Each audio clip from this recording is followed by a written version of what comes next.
The ceiling above me was white, too white, sterile, quiet, except for the beeping. Beep, beep, beep. A machine marked time I couldn't remember losing. The burns itched. A nurse said I was lucky. I wanted to laugh. Then she walked in, eyes red, lips trembling. My wife. She took my hand like it meant something, whispered, "She didn't make it. Our daughter. You're the only one who survived." She broke. Tears, a sob in her throat.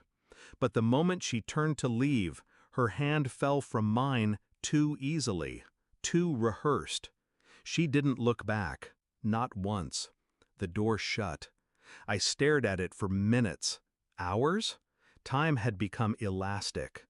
Our daughter was gone. Gone. But something inside me said no. It didn't scream, it whispered. A wrong note. A subtle tension in her voice. Not grief. Not devastation. Relief. That was the word that lived beneath her tears. Relief. I closed my eyes. I could still see smoke. The flicker of orange against the nursery wall. Screams swallowed by the cracking wood. But I didn't remember hearing my daughter cry. I didn't remember trying to save her. And if I had made it out alive, why couldn't I feel the cost? Why did my wife cry like a woman afraid of being believed? I kept quiet. That's the part that mattered. The next day I asked for my phone. Password had changed. She said it was broken. I smiled. She brought me her own. Let me rest. When she left, I used the hospital's visitor computer, searched the fire report. The room where our daughter slept? Untouched. The source of the fire? The garage. Gasoline. Deliberate. Intentional. My hands didn't shake. I read every line like it was a script I'd seen before. She'd told them I passed out carrying our daughter toward the front door. But the fireman said no one else was found inside. No child, no body, no evidence of death. Just me, alone, and soot. I requested a detective visit under the guise of needing details for insurance. The man they sent wore quiet shoes. He waited until she left for coffee, then he leaned close. "Sir, I need to tell you the truth." His voice was low, measured. "We believe your daughter's alive." He laid it out like a confession. A neighbor's doorbell camera caught my wife leaving the house minutes before the fire, with a child, wrapped in a blanket, asleep or unconscious. She placed her in a car, drove off, returned alone. 15 minutes later, the house burned. They were investigating, quietly. Did I know anyone who would want to harm me? No. But I knew someone who wanted to keep me quiet.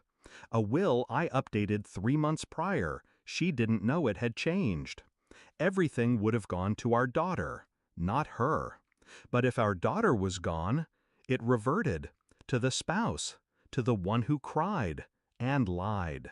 That night she returned with soup, sat beside me, talked about moving forward. I watched her face, noticed how easily she smiled when she thought she had won. I nodded, said thank you, took the spoon. Inside, I imagined the moment she would fall. 2 days later, I asked her to bring my lawyer, told her I wanted to amend the will again. She lit up, said it was smart. While she made calls in the hallway, the detective returned, with a flash drive, footage, time-stamped, the child, the blanket, her car, her hands. I watched it 3 times, then once more. Later that afternoon, I printed the images, put them in a white envelope. I didn't hand it to her. I placed it on her pillow. When she entered, I was already standing, dressed, packed. Her face twisted when she saw it. She reached for me, voice shaking. "What is this?" I said nothing. She opened it, saw herself, her lies, and my silence. She collapsed to her knees. I didn't comfort her. I didn't rage. I just stepped over her, like the wreckage she'd become. She sobbed the way people do when their illusions shatter. Ugly. Animal. I didn't flinch. I walked outside, into the cold, unfiltered light of morning. The detective was waiting at the curb. He asked if I was okay. Not yet, I said. But I will be. I burned in that fire, but she's the one who's ashes now.